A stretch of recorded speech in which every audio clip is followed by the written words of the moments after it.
हाय gamers, मैं हूं आई जी। आप देख रहे हैं गेमर चैनल जहां हम बात करते हैं गेम्स और गेम पीसीज की। तो आपको भी इंटरेस्ट है गेम्स और गेम पीसीज में, चैनल को सब्सक्राइब करें। आज हम बात करेंगे मिनी आईटीएक्स पीसीज के बारे में। क्यों नहीं इंडियंस बिल्कुल भी बात करते हैं। मैं तो इन्फ्लुएंसर हूं, मैं क्यों नहीं बात करता हूं। जब मैं बात नहीं करता हूं तो आप कहां से करोगे। सेलर क्यों नहीं सेल करती, क्या हो गया। मतलब मिनी आईटीएक्स पीसीज को कोई तवज्जो क्यों नहीं देता है। चाहिए तो होते हैं, प्यारे प्यारे होते हैं। कैसे वो आपकी प्यास बुझ सकती है मिनी आईटीएक्स वाली, वो भी मैं बताऊंगा वीडियो के एंड में। और आपको फायदे और नुकसान भी बताऊंगा मिनी आईटीएक्स के बारे में। तो चलिए शुरू करते। चलिए देखो, वीडियो का मैं शुरुआत में ही आपको बताया देता हूं कि कोई चीज पॉपुलर कैसे होती है और या फिर अनपॉपुलर होती है कैसे। तो आपको समझ में आ जाएगा मिनी आईटीएक्स का भी हाल क्यों है। कोई सेलर, कोई ई कॉमर्स कंपनी, कोई डिस्ट्रीब्यूटर अपने यहाँ कोई प्रोडक्ट रखता है बेचने के लिए, उसकी मार्केटिंग करता है, बायर्स उसे खरीदते हैं। अगर ज्यादा मार्केटिंग करेगा, ज्यादा बायर खरीदेंगे तो वो और सेलर मंगाएगा, और पॉपुलर होगी, और मार्केटिंग होगी, और बायर्स खरीदेंगे। इसका उल्टा भी होता है। कोई सेलर, डिस्ट्रीब्यूटर, ई कॉमर्स अपने यहाँ रखता है वो प्रोडक्ट लाके, उसकी मार्केटिंग करता है, वो ज्यादा बिकता नहीं है, फिर वो और कम मंगाता है, फिर और कम मार्केटिंग करता है। उसे पता वैसे ही कुछ नहीं बिक रहा, तो और पैसे गुजरने से फायदा क्या है। और लोगों को कम पता चलता है, और इन्फ्लुएंसर्स कम बोलते हैं, तो और बायर्स कम हो जाते हैं। फिर वो साइकिल रिपीट होती चली जाती है, फिर उस प्रोडक्ट के बारे में सब लोग भूल जाते हैं। यही हुआ मिनी आईटीएक्स के साथ। इसकी ना ज्यादा मार्केटिंग होती है, ना ज्यादा लोग बाय करते हैं, और दिक्कतें भी हैं, वो भी मैं आपको बताऊंगा। दिक्कत नंबर 2, अगर आप मेरे से पूछो कि मिनी आईटीएक्स के बारे में इंडियंस इतनी बात क्यों नहीं करते हैं, तो मैं आपको एक बात बता दूं, ऑल ओवर द वर्ल्ड इसकी बात बहुत कम होती है। प्रॉब्लम सबसे बड़ी जो पहली जनरेट होती है, ज्यादा लोग इस चीज पर ध्यान नहीं देते हैं। आप गौर करो, मिनी आईटीएक्स जैसे कैबिनेट की बात कर लो, कई जगह आपको मिलेंगे नहीं। और ये प्रॉब्लम इंडिया की नहीं है, इंडिया तो बहुत दूर है। ये प्रॉब्लम अमेरिका की भी है। वहां पर भी अगर कोई मिनी आईटीएक्स केस पॉपुलर हो जाता, अच्छा लगने लगता लोगों को, प्राइस भी होती है, तो पता चलता है उसकी अवेलेबिलिटी नहीं है। क्या हुआ पता चला, कई बार तो डिसकंटिन्यू हो गया, कई बार खत्म हो गए, तो दोबारा कभी आया ही नहीं। पॉपुलर केसेस की कह रहा हूं। जब ये अमेरिका का हाल है तो इंडिया तो बहुत दूर की चीज है। देखो, वैसे मैं आपको कुछ बातें बताता चलूं। 2 टाइप्स के होते हैं मिनी आईटीएक्स। मैं रखता हूं 2 टाइप्स में, होती तो और भी कैटेगरीज होती होंगी। कुछ तो होते हैं बहुत ही ज्यादा छोटे, बहुत ही ज्यादा स्मॉल, बहुत ही ज्यादा स्लिम। ये बने होते हैं, कई बार ये बने होते हैं बिना ग्राफिक कार्ड के। 7 से 9 लीटर वाली कैपेसिटी होती है, बहुत ही स्मॉल स्मॉल फॉर्म फैक्टर्स में आते हैं, क्यूट से। दूसरी टाइप होती है इन्हीं मिनी आईटीएक्स की, जो इतनी छोटे नहीं होते हैं, थोड़े बड़े होते हैं। वो ग्राफिक कार्ड भी अपने अंदर रख लेंगे, वो मिनी आईटीएक्स मदरबोर्ड वगैरह आराम से रख लेंगे, और उनके जगह होगी। ये होता है कि 14 लीटर से ऊपर आप ले लो। कई ब्रांड्स, कई बड़े बड़े ब्रांड्स इसी डायरेक्शन में जा रहे हैं। वो कह रहे हैं बहुत ज्यादा छोटे बनाने में कई लोग खरीद नहीं पाते हैं या प्रॉब्लम्स होती हैं। हम थोड़ा बड़ा बनाएंगे ना, तो कई लोगों से खरीदेंगे, तो कम से कम हमारी जो डिजाइनिंग की और मैन्युफैक्चरिंग की कॉस्ट है वो निकलेगी। इसीलिए आप देखोगे कॉर्सेयर हो गया या एनजीएक्सटी हो गया, इनकी तरफ से कई ऐसे केसेस आते हैं जो बहुत छोटे नहीं है, बड़े ही होते हैं, और उसमें बड़े बड़े ग्राफिक कार्ड भी लग जाते हैं। कहने को वो मिनी आईटीएक्स केस है। इसका एक और आपको मैं एग्जांपल दूं, कॉर्सेयर में तो उनकी एक क्यूबॉइड केस की टाइप की सीरीज है, मैं और आपको उसके बारे में बताऊंगा। एनजीएक्सटी में एक आता है, उसका नाम मैं भूल रहा हूं, एनजीएक्सटी H1। हाँ, वो बड़ा प्यारा केस है। उसमें वो एआईयू के साथ भी आता है, पीएसयू के साथ भी आता है, और सस्ता नहीं है, महंगा है। लेकिन वो थोड़ा बड़ा है, बहुत छोटा नहीं है साइज में। जानबूझ के एनजीएक्सटी ने ऐसा किया है कि कई लोग आराम से बना सकें जिन्हें मिनी आईटीएक्स में भी आना है। पहले मैं आपको फायदे बताऊं या नुकसान बताऊं मिनी आईटीएक्स के।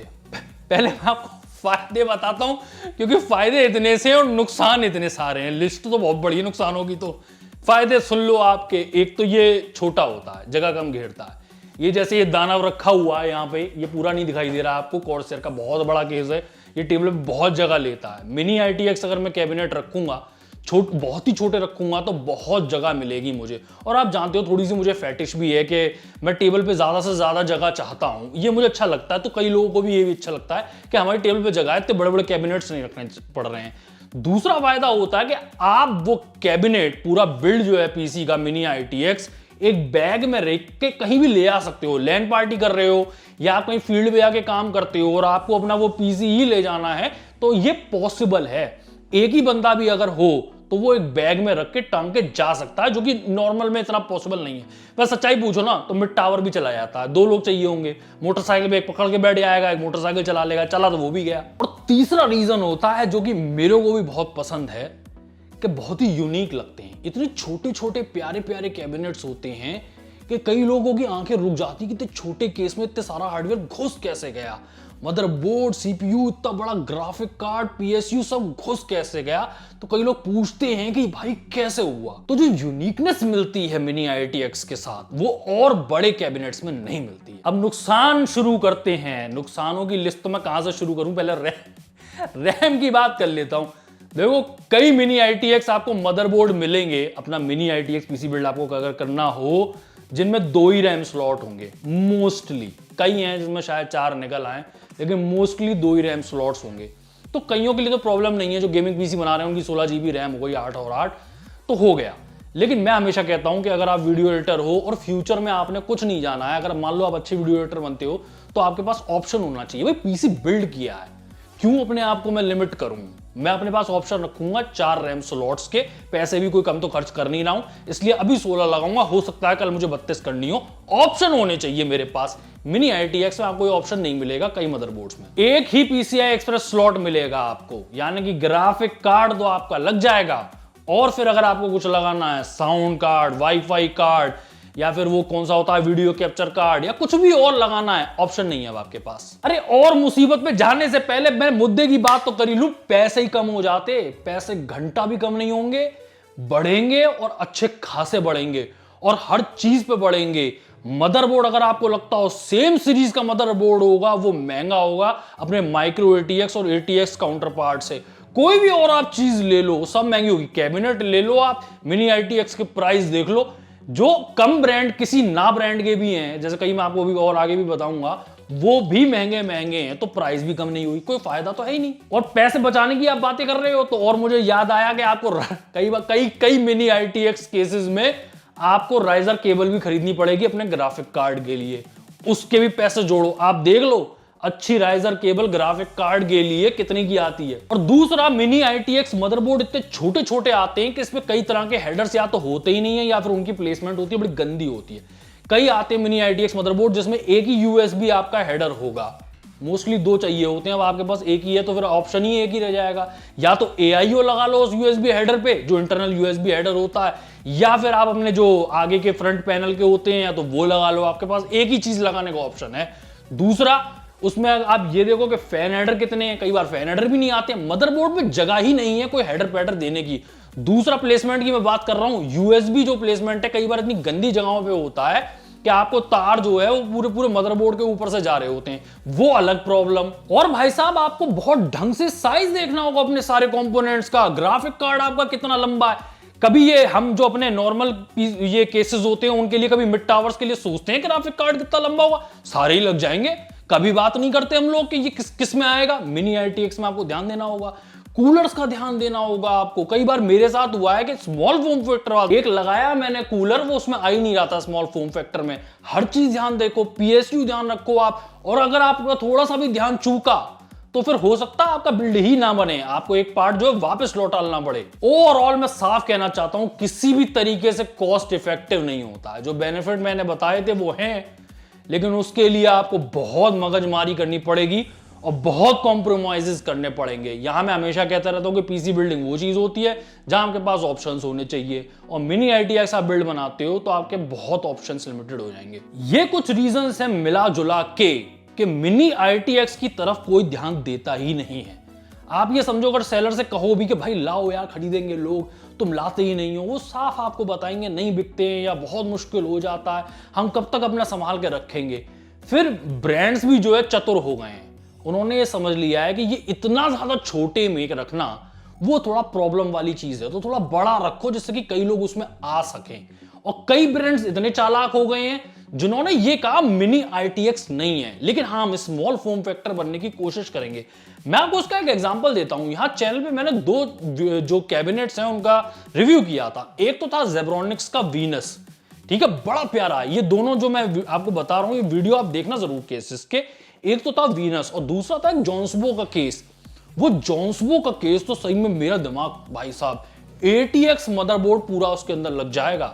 मिनी ITX नहीं, माइक्रो ATX नहीं, ATX मदरबोर्ड पूरा लग जाएगा। और इतना बढ़िया डिजाइन था उसका कि उसको यहां साइडों से भी दबा दिया है, यूं भी दबा दिया है, तो वो अपने आप बहुत छोटा और स्लिम हो गया था। लेकिन वो मिनी ITX नहीं है। आपको वो लड़ाइयां नहीं लड़नी पड़ेंगी कि मैं महंगा मदरबोर्ड लेके आऊं, ग्राफिक कार्ड का भी साइज देखूं, 310 तक का उसके अंदर ग्राफिक कार्ड लग जाता है, तो और क्या चाहिए आपको।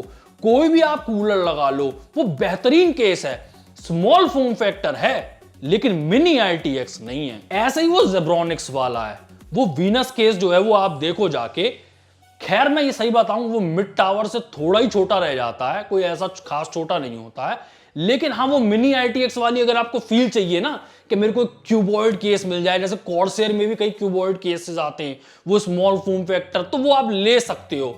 ये सब कई केसेस कॉर्सेयर, NZXT सबकी तरफ से ये माइक्रो ATX के लिए बनाते हैं, क्योंकि माइक्रो ATX सबसे सस्ते मदरबोर्ड्स होते हैं। मिनी ITX महंगा क्यों होता है आईजी, आप देखो, ये समझने की कोशिश करो। जो भी मिनिएचराइजेशन होगा उसमें प्रॉब्लम्स आती हैं, वो इतने सारे कंपोनेंट्स कम जगह पे लगाने भाई, उसके लिए मैन्युफैक्चरिंग थोड़ी मुश्किल होती है, इसलिए महंगे होते हैं। दूसरा, उसका मास प्रोडक्शन होता नहीं है। जिन चीजों का मास प्रोडक्शन होता है, जो सेलर्स भी ज्यादा से ज्यादा खरीद सकते हैं, तो वो चीजें सस्ती हो जाती हैं, फिर वो आपको सस्ती में मिलती हैं। जो कम लोग खरीद सकते हैं वो चीजें महंगी होती हैं, बनाने में भी महंगी होती है, बेचने में भी महंगी होती हैं। तो मेरी अगर इस पूरे वीडियो की जिस्ट जाननी हो आपको, तो मैं ये कहूंगा कि अगर आपके पास बहुत सारे पैसे हैं, अभी मैं जिस NZXT का केस का नाम ले रहा था, क्या नाम था उसका, NZXT H1, वो आप लेते हो, उसकी कीमत आप पता कर लो। आपको PSU और AIO मिलते हैं, लेकिन उसकी कीमत पता कर लो, चीखें निकल जाएंगी आपकी, आप मिनी ITX से तौबा कर लोगे।